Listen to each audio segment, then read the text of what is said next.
Today is Wednesday, March 2nd, 2016, and the title of this rant will be Donald Trump, the Klandidate of Poor Whites. Now, Trump did well yesterday. Cruz, you could say, did okay. Rubio, he got smacked down a little bit more. And there will be a lot of struggles going on as the identity of the Republican Party is going to be established as we come into heading towards the convention, because who is really going to represent the Republican Party? Is it going to be Trump?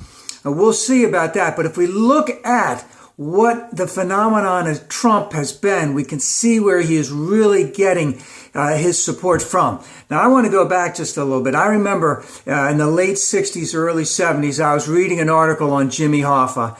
And at the time, he had a couple $100. He was a very well-dressed man, and he had tailored suits that at that time probably cost, they said maybe $200. I don't know. And he was asked, why do you wear, this, you dress impeccably, but the people who you represent, truck drivers, they're never going to wear a coat and tie, or very rarely. And he said, Jimmy Hoffa said, they want me to do good. My people want me to do good because they know that if I'm doing good, that they're going to be doing good, that I'm going to be out there fighting for them every single day. And that's what Trump has been doing. He has been going out there and he is telling them that everything is going to be okay. But the way he has done it, it's been a big thorn, a dagger in the side of the Republicans. Because he's been doing it, not with the undercurrent of racism that we hear from the Republicans all the time, but with an overcurrent of racism, of racial animosity, of anti-intellectualism, big racial resentment. It's really at the point where it shows that what you would say the rank and file of the Republican Party really hates the establishment.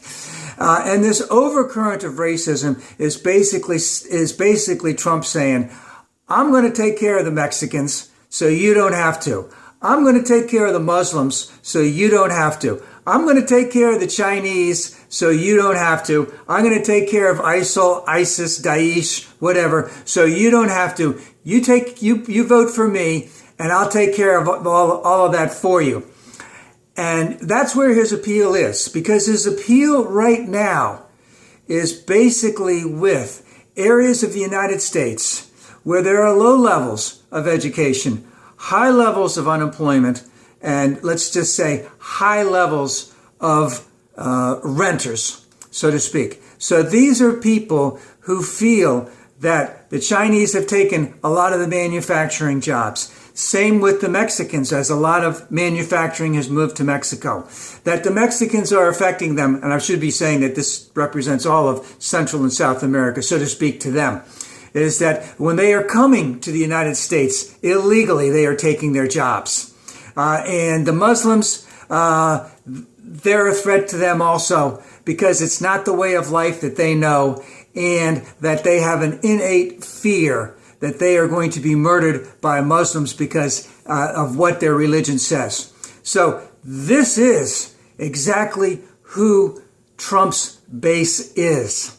And of course, the Republican establishment has been playing to that all along. But Trump has been so overt about it, and he is not the established candidate for them. Don't want to talk about Rubio or Cruz. Let's just stay on Trump. And where does that leave the Republican Party? Because right now there seems to be a number of ideas as to what can really happen. Where will the Republicans go?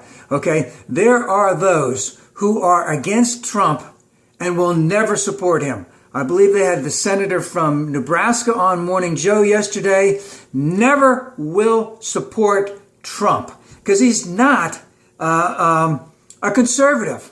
All right. Then you have those who will begrudgingly support him, meaning that he's the only guy we got. It ain't against Hillary. And what did one other congressman or senator say yesterday? That even if Donald Trump's remarks in reference to the Ku Klux Klan and David Duke, were what he meant to say, he'd still be better than Hillary Clinton.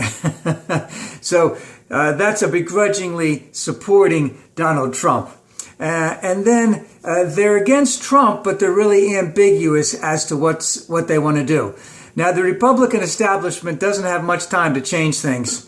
We'll see how big a pushback they have. They've known this all along. They just never thought Trump could do it. And of course, Jeb ended up being extremely weak. Rubio, who they thought they could deal with, has shown himself to be basically a junior high player, so to speak. God, you see him drinking water last night when he went on stage? he just plays the same playbook over and over again.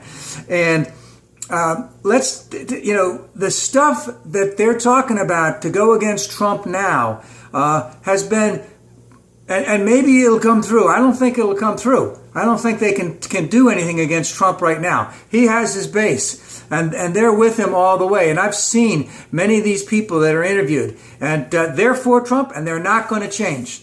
So, but what we have here is how will that play out in the general election? And I only want to go briefly right now, is that if it is Hillary, even if it is Bernie, doesn't make any difference. They have so much opposition opponent research in the bag right now against Trump. And this is the stuff that Cruz and Rubio had just been sort of trotting out now.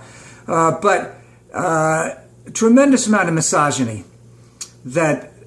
and Donald Trump doesn't like to be confronted by women. Confronted. He'll talk to them when, he's the leader. He's the big person. But when he's confronted, he has a lot of problems with that. And let's remember, he's had a lot of failed ventures. He had a vodka venture that failed. He had an airline that failed. He had a casino that failed. He had a mortgage unit that failed. He had a university that failed. And one of the things that will be brought out will be something that the Republicans haven't said at all, is that in the late 80s, when his father was still alive, when one of his casinos was about to go down, his daddy, bailed him out. And remember, I believe Trump, when he got out of school, got what, $200 million at that time in the early 70s? So there's a lot of stuff that'll go against Trump. And I'm going to say that I believe in the American people. And this type of stuff is not going to go well in the general election for Trump. But it's the only game he's got right now. How he can pivot to the center, I don't see it happening. But there will be a lot going on in the next month. And then I think we'll be coalescing around two candidates. And then the real fun will begin.